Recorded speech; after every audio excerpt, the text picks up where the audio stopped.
அடிமைகளாகவே இருந்து பழக்கப்பட்டதுனால இப்போவும் அந்த அதிமுக பிஜேபிக்கு அடிமையாக இருக்குது. அவர் இப்போ நாட்டை ஆளணும், கவர்மெண்ட்டுக்கு போகணும், மக்களுக்கு எதிரான பிரச்சனைகள் எடுத்து போராடணும், இந்த எண்ணம்லாம் இல்லை. இப்போ அவருக்கு இருக்கிற நெருக்கடி ஒன்று என்னன்னு கேட்டால் கட்சியை அவர் காப்பாற்றிக்கணும். இப்போ அந்த தொடர் தோல்வியெல்லாம் ஒரு புறக்கணிச்சுட்டு அப்போ ஈஸியாக விட்டுறாருன்னு நினைக்கிறீங்களா? ஜெயிக்க முடியாது இல்லை, பேஸும் இல்லை, அந்த கட்சியில் ஃபேஸும் இல்லை.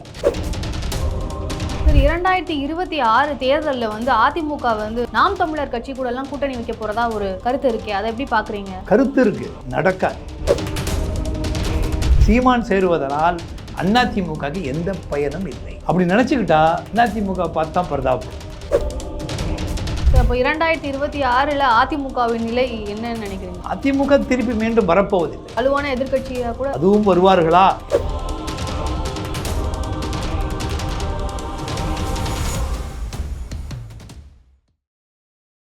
வகை தமிழ் நேயர்களுக்கு வணக்கம். இன்று நம்ம நிகழ்ச்சியில நம்மோடு இணைத்திருக்கிறார் ஆம் ஆத்மி கட்சியின் தலைவர் திரு வசீகரன் அவர்கள். வணக்கம் சார். சார், அதிமுகவில் மாவட்ட செயலாளர்கள் கூட்டம் அறிவிச்சிருந்தாங்க. பெரிதளவில் எதிர்பார்க்கப்பட்டுச்சு. ஆனால் அந்த கூட்டத்தை ரத்து பண்ணிட்டு இப்போ அவசர செயற்குழு அறிவிச்சிருக்காங்க. ஸோ என்னதான் சார் நடக்குது அதிமுகவில்? அதிமுகங்கிற கட்சி கம்பெனி ஆகி ரொம்ப நாள் ஆச்சு. ஒரு பெரிய கட்சின்னு தமிழ்நாட்டில் திரு எம்ஜிஆர் அவர்களால் ஆரம்பிக்கப்பட்டு மிக பல வெற்றிகளை குவித்த கட்சி. அது சும்மா சாதாரண கட்சி இல்லை. அந்த கட்சி தொடர்ந்து வெற்றி பெற்றிருக்கிறது. எதிர்கட்சிகளை மிகப்பெரியவில் வீழ்த்திய கட்சி. அது ஒரு இடத்தை மட்டுமே திமுக பெற்ற காலம்லாம் இருந்திருக்கு. அந்த அளவுக்கு அது ஓஹோ என்று வந்த கட்சி. அதன் பின்னர் ஜெயலலிதா கையில் அந்த கட்சி போச்சு. அவன் போனவும் அங்கேயும் தோல்விகளையும் ஜெயலலிதா அவர்கள் தானே தோல்வி அடைஞ்சிருக்கிறாங்க. இருந்தாலும் கலைஞர் அவர்களோ மற்றவங்களோ எம்ஜிஆரோ தோற்றதில்லை. ஆனால் ஜெயலலிதா அவர்கள் தோல்வி அடைஞ்சிருக்கிறாங்க. இருந்தாலும் தூக்கி அதை நிறுத்தியிருக்கிறாங்க. எல்லாம் கட்சியை ஒரு கண்ட்ரோலில் வச்சுருந்தாங்க. கண்ட்ரோலில் வச்சுருந்தாங்கன்னா இன்னும் பெரிய அறிவாளிகளை வச்சிடல, அடிமைகளை வச்சுருந்தாங்க. அதனால அவங்க கண்ட்ரோலில் இருந்தாங்க. எல்லாம் காலில் விழுகிறவங்களையும் இவங்களை தானே வச்சுருந்தாங்க. அந்த அடிமைகள் தானே இன்றைக்கும் இருக்கிறாங்க. ஆக இவங்க என்ன நினைக்கிறாங்க, அடிமைகளாகவே இருந்து பழக்கப்பட்டதுனால இப்போவும் அந்த அதிமுக பிஜேபிக்கு அடிமையாக இருக்கிறது. அந்த கூட்டணியில் இல்லைன்னு சொன்னாலும் அவர்கள் அதுக்கு பயந்து போய் தான் இருக்கிறாங்க. இன்றைக்கி அந்த கட்சியை முழுமையாக கபலீகரம் செஞ்சாச்சுன்னு தான் சொல்லணும். இந்த கட்சி என்ன மாவட்ட செயலாளர்கள் கூட்டம்னு அறிவிக்கிறாங்க, அப்புறம் திடீர்னு அது இல்லைங்கிறாங்க, அப்புறம் திருப்பி செயற்குழுங்கிறாங்க. இப்படிலாம் அதிமுக வரலாறுல நடந்திருக்கிறதா நான் எனக்கு தெரியல. ஆக என்னன்னு கேட்டால் அங்கே கட்சியில் மிகப்பெரிய குழப்பங்கள் இருப்பதாக தெரிகிறது. அதான் சார், ஒரு உட்கட்சி விவகாரம் இருக்கிறதுனால தான் இது மிகப்பெரிய உட்கட்சி இருக்குது. இல்லைன்னா இந்த என்னன்னு கேட்டால் இவர் எடப்பாடியுடைய தலைமையை அதிமுகவில் உள்ளவர்கள் ஏற்றுக்கொள்ளலைன்னு தெரியுது இதுலேருந்து. ஏன்னு கேட்டால் என்னத்தை எதுக்காக மாற்றணும்? ஒன்று அறிவித்து விட்டு இதில் என்ன இருக்குது அதில்? அப்போ இந்த மாதிரிலாம் நடக்காத ஒன்று நடந்துக்கிட்டு இருக்குன்னு சொன்னால் அங்கே மிகப்பெரிய குழப்பம் சூழ்நிலை இருக்குது.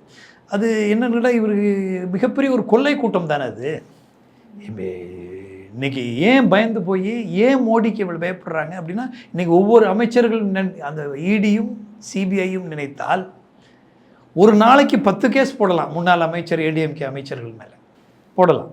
அது உண்மையிலேயே இருக்குது. இப்போ நாங்கள்லாம் எதுவுமே இல்லை, இது வரைக்கும் எந்த ஆதாரமும் இல்லை, எந்த நேரடி ஆதாரமும் இன்றைக்கி அரவிந்த் கெஜ்ரிவால் மேலேயோ இப்போ சமீபத்தில் வெளிவந்த சிறைச்சிலிருந்து வெளியில் வந்திருக்கக்கூடிய எங்களுடைய முன்னாள் துணை முதல்வர் மணிஷ் சிசோடியா மீதோ எந்த நேரடியான எந்த இதுவும் இல்லை. வேண்டுமென்று புனையப்பட்டதுங்கிறது எல்லாருக்கும் தெரியுது. ஆதாரங்கள் இல்லை. இல்லைன்னா ஆதாரங்கள் இல்லைன்னு ஒரு 17 மாதமாக வைச்சுட்டு தள்ள வெளில விட்டுருக்குறாங்க.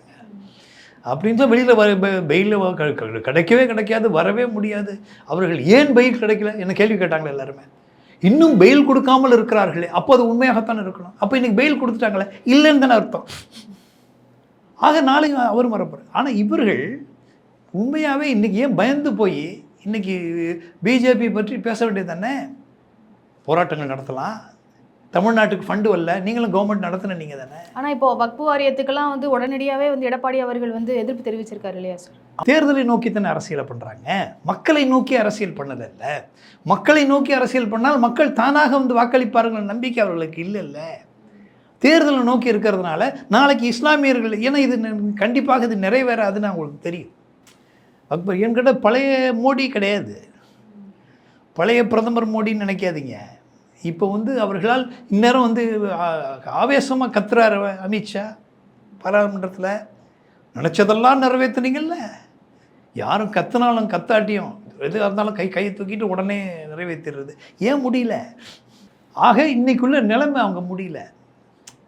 ஆக இதெல்லாம் என்னன்னு கேட்டால் இங்கே இது அதனால இவர்கள் வந்து இன்னும் பயத்தில் இருக்கிறாங்க. சார், இப்போ நீங்கள் சொன்னீங்க பிஜேபி கூட நேரடியாக கூட்டணியில் இல்லைனாலும் மறைமுகமாக கூட்டணியில் இருக்கிறாங்க அப்படின்னு சொல்லியிருந்தீங்க. ஆனால் எஸ்பி வேலுமணி அவர்கள், அதிமுகவுடைய எஸ்பி வேலுமணி அவர்கள் வந்து பிஜேபி கிட்ட இருந்து கூட்டணியை வாபஸ் வாங்கினதுனால எடப்பாடி அவர்களுக்கும் இவருக்கும் வந்து ஒரு மோதல் இருக்கிறதா சொல்கிறாங்களே, அது என்ன பண்ண பல ஊடகங்கள் அப்படி சொல்கிறாங்க. ஸோ அதை எப்படி பார்க்குறேன்? என்னென்ன மோதல்லாம் இல்லாமல் இருந்தால் வெளியே வர வேண்டியது தானே, வர வேண்டியது தானே வெளியில். சும்மா அதெல்லாம் ஆளுக்கால் கட்சின்னு சொன்னால் அவர்களுக்கு கருத்து வேறுபாடுகள் இருக்க தான் செய்யும். ஒருத்தவங்களுக்கும் வேலுமணி கொண்டு இருக்கலாம், இன்னும் எல்லா கட்சிகள்லையுமே இந்த கருத்துகள் இருக்கலாம். அதை பற்றி நம்ம மேட்ரு இல்லை. உண்மை என்ன? உண்மை இன்றும் ஏன் பிஜேபியை எதிர்க்க பயப்படுகிறார்கள்? எதிர்த்து ஏதாவது மோடியை எதிர்த்து ஏதாவது பேசுகிறாரா? உண்மை தானே என்ன பேசுகிறாரா? என்ன வக்ஃபு வாரியத்துக்கு சொல்கிறாருன்னா இது நடக்காதுன்னு தெரியும். இது நடக்க போகிறது இல்லை. நம்ம சொல்கிறதுனால ஒன்றும் இல்லை, நம்மளும் சொன்னதாக இருக்கட்டும் என்ன அப்படிங்கிற மாதிரி ஒரு அதுக்காக வந்து அதுதான் சொல்கிறேன். இவர்கள் தொடர்ந்து மிக ஆரம்ப நாட்களிலிருந்து பார்த்துக்கிட்டு இருக்கிறோம். இவர்கள் பிஜேபியை எதிர்த்து முறையான அரசியலை இவர்கள் செய்யலை, இன்னும் செய்யலை. இது வந்து நிறைய பேருக்கு இது வேறு வழி தெரியாமல் மக்கள் வந்து தொண்டர்கள் வந்து முழுமையாக எதிர்த்துட்டாங்க. என்ன அண்ணாமலை காரணம் காட்டி தானே வந்தாங்க வெளியில், வேற ஒன்றும் இல்லையா? யார் தப்பு? உண்மையிலே யார் பண்ணது? அதனால் இப்போ அண்ணாமலையோட தலைமையை கூட மாற்றுறதுக்கு வாய்ப்பு இருக்குன்னா அது மாற்றாம அண்ணாமலை தலைமை இருக்கிறது நல்லதுன்னு நினைக்கிறேன் நான் தமிழ்நாட்டை பொறுத்தளவுக்கு. ஏன்னா அந்த கட்சி வளராது பாருங்க. ஏன்னா அந்த கட்சியில் யாருக்குமே அண்ணாமலையை பிடிக்கல. அந்த கட்சியில் இருக்கிற யாராவது ஒரு நிறைய பேர் இந்த கட்சியிலேருந்து பெண்கள்லேருந்து நாங்கள் நிறைய பேர் இன்றைக்கி பிடிக்காமல் இருக்கிறாங்க. ஏன்னா அந்த கட்சி தமிழ்நாட்டில் வளராதுங்கிறது எல்லாருக்கும் தெரியும். ஆனால் என்னென்ன இவர் அதை வந்து வளராமல் பார்த்து கொள்வதில் கெட்டிக்காரர் அண்ணாமலை. அதனால் அவர் இருந்தால் நல்லது. ஆனால் இருந்தாலும் அந்த கட்சியில் என்ன பண்ணுறாங்கன்னு தெரியல. இது சரி, இப்போ அதிமுகவோட செயற்குழு அப்படி அறிவிச்சிருக்காங்க இல்லையா? அந்த செயற்குழுங்கிறது 2 வருடத்துக்கு ஒரு முறை வந்து செயற்குழு கட்சியில் வைக்கணுங்கிற ஒரு நிபந்தனை இருக்குது. ஆனால் அதையும் தாண்டி இப்போ இருக்கக்கூடிய அரசியல் சூழலில் எடப்பாடி பழனிசாமி அவர்களுடைய அந்த செல்வாக்கு, அவருடைய வலுவை காட்டுறதுக்காக இந்த ஒரு செயற்குழுங்கிற மாதிரி பார்க்குறாங்க. அதை நீங்கள் எப்படி சொல்கிறீங்க சார்? அவர் வந்து இப்போ நாட்டை பிடிக்கிறது, ஆளணும், கவர்மெண்ட்டுக்கு போகணும், மக்களுக்கு எதிரான பிரச்சனைகள் எடுத்து போராடணும், இந்த எண்ணம்லாம் இல்லை. இப்போ அவருக்கு இருக்கிற நெருக்கடி ஒன்று என்னன்னு கேட்டால், கட்சியை அவர் காப்பாற்றிக்கணும். அவர் கட்சியில் அவரை காப்பாற்றிக்கணும். கட்சியில் அவரை காப்பாற்றிக் கொள்ள வேண்டிய நிலைமை, கட்சியை காப்பாற்றுற நிலைமையில் அவர் இல்லை. அப்போ அந்த தொடர் தோல்வியெல்லாம் அவர் புறக்கணிச்சுட்டு அப்படி ஈஸியாக விட்டுறாருன்னு நினைக்கிறீங்களா? எது இப்போ தொடர்ந்து தோல்வி அடைஞ்சிட்டு தோல்வி ஜெயிக்க முடியாது இல்லை. அதுக்கான பேஸ் இல்லையே. பேஸும் இல்லை, அந்த கட்சியில் ஃபேஸும் இல்லை. யாரை காட்டி போட்டு போய் இவர் பார்த்தோன்னா ஓட்டு ஜனங்க புரிஞ்சுக்கிச்சு. இவர் வந்து ஏன்னு கேட்டால் தவறான முறையில் அரசியலுக்கு வந்தவர், அதாவது ஆட்சியை கைப்பற்றியவர் அப்படின்னு எல்லாருக்கும் தெரியுது இல்லை. தவறான முறையில் வந்திருக்கிறாரு. இவர் மக்களால் தேர்ந்தெடுக்கப்பட்டு இவர் ஆட்சியில் இருந்தவரா? சார், ஆனால் அவங்க கட்சியில் உள்ளவங்க எல்லாரும் பெரும்பான்மையாக கொடுத்து தானே வந்திருக்கு. நான் கொடுத்தாலும் சொல்கிறேன் இல்லை தானே. அதனால அவருக்கு அந்த தேர்தலில் போய் சந்தித்து மக்களை சந்தித்து ஆட்சியை பிடிக்கக்கூடிய அந்த தகுதி அவருக்கு அது இல்லை. ஏன்னா அதிமுக அப்படிப்பட்ட கட்சி அல்ல. இன்றைக்கி வந்து அந்த இடத்த அவங்க வந்து மிஸ் பண்ணிட்டாங்க. என்ன காரணம்னா பிஜேபி தான் காரணம். பிஜேபி அதிமுகவை கபலீகரம் செய்து விட்டது. இது இங்கேன்னு மட்டும் இல்லை, ஒவ்வொரு மாநிலத்திலும் இது நடைபெற்றிருக்கிறது. ஒவ்வொரு மாநிலத்திலும் யார் யாரெல்லாம் இவங்களை ஆதரித்தாங்களோ, இன்றைக்கி ஜெகன்மோகன் ரெட்டியினுடைய நிலைமை என்ன? அவர் யாரை ஆதரித்தார்? இன்றைக்கி இருக்கலாம், யார் ஆதரித்தார்? அவர் முட்டு கொடுத்துட்டு இருந்தாரா இல்லையா? இன்றைக்கி அவருடைய நிலைமை என்ன? ஒவ்வொரு ஸ்டேட்டை எடுத்து பாருங்கள். ஆக இவர்கள் வந்து தொடர்ந்து இது வந்து என்னன்னு கேட்டால் இன்னும் பயந்து போய் தான் இருக்கிறார்கள். இவங்க பயந்துக்கிட்டு இருக்கிற வரைக்கும் இந்த கட்சி வளராது. தன்னிச்சையாக சுதந்திரமாக ஒரு நல்ல தலைவராக என்னைக்கு எடப்பாடி வருகிறாரோ அவர் வர முடியாது. ஏன்னா எல்லாம் வந்து இடி சிபிஐ அது பார்த்துக்கிட்டே இருக்கிறாங்க. சார் இப்போ தமிழகத்தை பொறுத்த வரைக்கும் எப்போவுமே திமுக இல்லைனா அதிமுக அப்படின்னு மாற்றி மாற்றி 2 பெரும் கட்சிகளாக வந்துட்டு இருக்காங்க. ஸோ அந்த வகையில் இப்போ திமுக ஆட்சி செஞ்சதில் இப்போ ஒரு வலுவான கூட்டணியில் இருக்காங்க. 2026 தேர்தலில் அந்த கூட்டணியில் ஏதாவது மாற்றங்கள் ஏற்படலாம். அப்படி இல்லைன்னா இப்போ திமுகவோட ஆட்சியில் அதிருப்தியில் இருக்கிறவங்க வந்து அதிமுகவை நோக்கி வாக்கு செலுத்துவாங்க அப்படின்ற ஒரு கருத்து இருக்குது. இது எப்படி பார்க்குறீங்க? அது இந்த 2026 சாத்தியமா? ஜனங்க வந்து கண்டிப்பாக அந்த நம்பிக்கையை அதிமுக மேல் வைக்கல.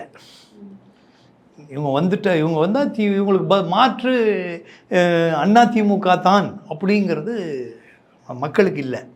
இன்னும் தெளிவாக சொல்லப்போனால் அந்த திமுக கூட்டணி பலமான கூட்டணின்னு சொன்னீங்க இல்லையா, கண்டிப்பாக 26 வரை இந்த கூட்டணி தொடரும்.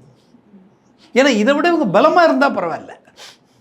இவங்க ஏற்கனவே எல்லா தேர்தலில் 10 தேர்தல்களும் தோல்வி அடைஞ்சிருக்கிறாங்க. இவங்கள்ட்ட போய் சேர்ந்தா என்ன ஆகும்? ஜெயிக்க முடியுமா? ஆக ஏற்கனவே பலகீனமாக இவர்கள் வாக்குகளை பிஜேபியும் பெற்றிருக்கிறது. 2வது இடங்கள் பட இடத்தை பிடிச்சி. ஆமாம், இவங்க ஓட்டு தான் வாங்கியிருக்கிறாங்க. அப்படி இருக்கும்போது இவங்க ஓட்டு வெளியில் போன ஒரு இடம் கட்சி இப்போ திருப்பி அங்கே போனது திரும்பி வருமா இங்கே? ஆக இவர்கள் பலகீனமாக இருக்கிற கட்சி அதிமுக. இந்த அதிமுகவுக்கு எந்த கூட்டணியை திமுக கூட்டணியில் இந்தியா கூட்டணியில் இருக்கக்கூடியவர்கள் யாரும் அங்கே செல்ல மாட்டார்கள் என்கிறதா சரியான கருத்து. சரி, 2026 தேர்தலில் வந்து அதிமுக வந்து நாம் தமிழர் கட்சி கூடலாம் கூட்டணி வைக்க போகிறதா ஒரு கருத்து இருக்கே, அதை எப்படி பார்க்குறீங்க? நான் தான் சொல்கிறேன், அவங்க கூட்டணிக்கு கருத்து இருக்குது, நடக்காது. ஏன்னா அவர் ஒரு கொள்கையில் இன்னைக்கு இல்லை. சீமான் ஒரு காலமும் அங்கே சேர மாட்டார் சார். அவரு நான் சொல்லலாம், அவர் கொள்கை என்ன சொல்லிட்டு இருந்தாரு, தேமுதிகவும் அதிமுகவும் எனக்கு கொஞ்சம் சப்போர்ட் பண்ணுங்கலாம் கேட்டிருந்தாரு. என்ன அப்போ அவரும் வந்து அந்த அவருடைய இதுலேருந்து விலகி போயிட்டாருன்னு தானே அர்த்தம். இருந்தாலும் அவருக்கு நான் என்ன சொல்கிறேன், பழைய அதிமுக ஸ்ட்ராங்காக இருக்குன்னா பரவாயில்ல. இந்த பாராளுமன்ற தேர்தலில் அவர்கள் தன்னுடைய பலத்தை இழந்து விட்டார்கள். இப்போ அங்கே கிட்டத்தட்ட 10% மேலே குறைஞ்சி போச்சா இல்லையா? 10-15% குறைஞ்சி போச்சா இல்லையா? சீமானுக்கு எவ்வளோ இருக்குது? சேர்ந்தாலும் என்ன வரும் சார்? ஒரு வலுவான எதிர்கட்சியாக ஆகலாம். ஆட்சியை பிடிக்கணும்னு சொல்கிறாங்க. எதிர்கட்சியாக இருக்கிற இப்போ ஏற்கனவே தான் எதிர்கட்சியாக தானங்க இருக்கிறாங்க. இன்னொரு தடவையும் ஏன் சீமானை சேர்த்து தான் இவங்க எதிர்கட்சி ஆகணுங்கிற கட்டாயம் அவங்களுக்கு இல்லை. பலகீனமாக தான் இருக்கிறாங்க, எதிர்கட்சியாக தான் இருக்கிறாங்க. அப்போ இவர் சேருவதனால் என்ன பயன் அதிமுகவுக்கு? சீமான் சேருவதனால் அதிமுகவுக்கு எந்த பயனும் இல்லை. அப்படி நினச்சிக்கிட்டா அதிமுக பார்த்து தான் பரிதாபப்படணும். தேமுதிக என்ன இருக்குது, எங்கே இருக்குது? அப்போ அது போய் அதிமுகவில் சேர்ந்ததுனால என்ன, அதிமுக ஜெயிச்சிருக்கணுமா இல்லையா? ஜெயிச்சிருக்கணுமா இல்லையா? ஏன் ஜெயிக்க முடியல? அப்போ தேமுதிக வீக்காக இருக்குது, நாம் தமிழர் கட்சி வீக்காக இருக்குது. இவங்க சேர்றதுனால ஒன்றும் பிரயோஜனம் கிடையாது. மக்கள் வந்து ஏற்றுக்கலைங்க. தேமுதிகவை நம்பிக்கை இழந்துட்டாங்க மக்கள். ஒரு காலத்தில் இருந்தது, ஏதோ இருந்தாலும் ஆட்சியை பிடிக்கிற அளவுக்கு இல்லை. ஏன்னு கேட்டால் அவர்கள் செய்த தவறு மிகப்பெரிய தவறு. இவர்களும் வேண்டாம், அவர்களும் திமுக வேணாம் அது வேணான்னு வந்தவங்க போய் 2 பேரும் வானான்னு சொல்லிட்டு தானே நீங்கள் வந்தீங்க. வந்துட்டு திருப்பி போய் அதிமுகவில் சேர்றீங்களே. இப்போ ஜனங்க என்ன நினைப்பேன், 2 பேரும் வானான்னு சொன்னேன், இப்போ நீ போய் அதிமுகவில் அதுக்கு அதிமுக ஓட்டு போட்டு போயிடலான்னு தானே உன்னை காலி பண்ணிட்டான். சார், இப்போ வந்து ஆப்போசிட்டாக இருக்கிறது திமுக தான். திமுகவை வீழ்த்துவதற்கு இவங்களோட கூட்டணியெல்லாம் சேர்ந்து ஜெயிக்கலாம் அப்படின்ற ஒரு இது இருந்தாலும் பலம் இல்லைங்கிற, அதற்கான பலம் இவர்களிடம் இல்லை. அதனால் வந்து சட்டசபை தேர்தலில் பிஜேபி தனியாக நிற்கணும்னு நினைக்கிறாங்க. அவங்க ஆட்சியை பிடித்து வரணும்னு நினைக்கிறாங்க. அப்போ என்னன்னு கேட்டால், இன்னும் மக்கள் நம்பினாலோ அதிமுக வந்து இவங்க பிஜேபியை சேர்த்தாங்கன்னு சொன்னால் இவங்க மேலும் அழிய போகிறாங்க. அந்த தவறை எடப்பாடி ஓரளவு கட்சியை காப்பாற்றிக்கிட்டு தான் தலைவராக இருந்து காப்பாற்றிக்கணும்னு நினச்சா பிஜேபியை கழட்டி விட்டதோடு விட்டுறணும். திருப்பி தூக்கி உள்ளே சேர்த்தாங்கன்னா, ஏன்னா அவர்கள் சேர்த்தால் இவர்கள் முழுமையாக அழிய போகிறார்கள் என்று அர்த்தம். ஆகையினால இதை ஓரளவு புத்திசாலித்தனமாக புரிஞ்சுக்கிட்டாருன்னு நினைக்கிறேன். அதனால தான் பிஜேபி அவர் கழட்டி விட்டது எலெக்ஷனில். அதே நேரத்தில் இவங்க 2 பேரை வச்சுக்கிட்டு இவர்களால் முடியும். இவர்கள் அவ்வளோ சீக்கிரம் சீமான் ஏற்றுக்கொள்ள மாட்டார் தான் என்னுடைய நம்பிக்கை. சார் இப்போ எடப்பாடி பழனிசாமி அவர்கள் வந்து தலைமையில் இருக்கிறாரு, ஆனால் அவர் வந்து சசிகலா அவர்களோ டிடிவி தினகரனோ ஓபிஎஸ் அவர்களோ வந்து கட்சியில் இணைஞ்சா ஒருவேளை அதிமுக அந்த அளவுக்கு வலுப்பெற வாய்ப்பு இருக்கா? ஆனால் அவர் திட்டவட்டமாக சொல்லிட்டாரு அவங்க யாரையும் கட்சியில் சேர்க்க போறது இல்லைன்னு. ஆனால் ஒருவேளை இல்லைன்னு சொன்னதுக்கு அப்புறம் நம்ம என்ன பண்ணுவோம்? ஒருவேளை அப்படி அவங்கெல்லாம் சேர்ந்தாலும் இப்போ எல்லாருமே பலம் இழந்து போயிட்டாங்க. இப்போ என்னன்னு கேட்டால் சேர்ந்தாலும் பயன் இல்லைன்னு சொல்லி பயன் இல்லை. என்னன்னு கேட்டால் அதே தினகரன் வந்து பழைய ஸ்ட்ரென்த்தில் இருந்தால் பரவாயில்ல, அவருக்கு இமேஜ் போயிடுச்சு, ஒரு பார்ட்டி இமேஜ் கிடையாது இப்போ. ஏன்னா இங்கே இருந்துட்டு தனியாக இருந்துட்டு போராடிட்டு இது கட்சி தனி கட்சி ஆரம்பித்து அதிமுக எந்த புரட்சி தலைவியை சொல்லிக்கிட்டு இருந்தாங்களோ அவங்களே போய் தனி கட்சி அதிமுகலேருந்து வெளியே போய் கட்சியே ஆரம்பிச்சிட்டாங்கல்ல. இப்போ எந்த பிஜேபியோட ஒட்டுமில்லை உறவுமில்லைன்னு சொன்னாங்கல்ல, யார் சொன்னது? ஜெயலலிதா சொன்னாங்கல்ல. அதில் போய் இவங்களும் தானே சேர்ந்தாங்க. இவர் எடப்பாடி சேர்ந்தது மட்டும் இல்லை, இவங்களும் போய் சேர்ந்தாங்க. இப்போ அங்கே தான் இருக்கிறாங்க ஏறக்குறைய. அப்போது ஓ பன்னீர்செல்வம் பலாப்பழம் தூக்கிட்டு போனார். என்ன அவர் நிலைமை அங்கே என்ன ஆச்சுன்னா ரொம்ப மோசமான நிலைமை தான். என்ன ஆக வந்து திரும்ப இவர்கள் அந்த அளவுக்கு அவர்கள் பலம் வந்து மரியாதையை மக்கள் மத்தியில் இழந்திருக்கிறார்கள், அரசியலிலும் மரியாதை இழந்திருக்கிறார்கள். ஆகையினால திருப்பியும் இவர்கள் உள்ளே வந்தால் அதிமுகவில் செல்லா காசுகளாக இருப்பார்கள், இவர்கள் தேர மாட்டார்கள். சார் இப்போ 2026 அதிமுகவின் நிலை என்னன்னு நினைக்கிறீங்க சார்? அதிமுக திருப்பி மீண்டும் வரப்போவதில்லை. வலுவான எதிர்க்கட்சியாக கூட அது தெரியல, அது அன்னைக்குள்ள சூழலை பொறுத்தது. அதுவும் வருவார்களா என்ற சந்தேகம் இருக்கிறது. எதிர்க்கட்சியை கூட கைப்பற்றுவாங்களாங்கிற சந்தேகம் இருக்கு. ஓகே சார், இன்றைய அரசியல் சூழலை பற்றி எங்ககிட்ட பகிர்ந்துகிட்டதுக்கு ரொம்ப நன்றி.